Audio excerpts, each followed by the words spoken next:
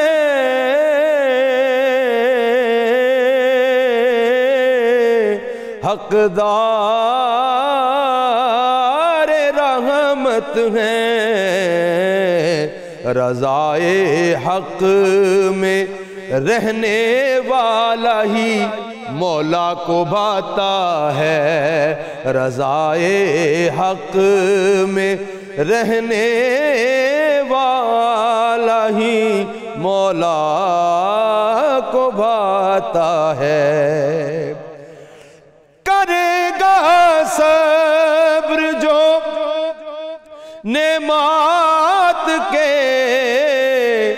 چھن جانے پر ساجد، کرے گا صبر جو نعمات کے چھن جانے پر ساجد، بشارات عظیمہ سے وہ غم اس کا مٹاتا ہے، بشارات عظیمہ سے وہ غم اس کا مٹاتا ہے، وہی جو رازق عالم ہے، ہر مومن کا داتا ہے، وہ لے کر نعمتیں واپس ہمیں خود آزماتا ہے۔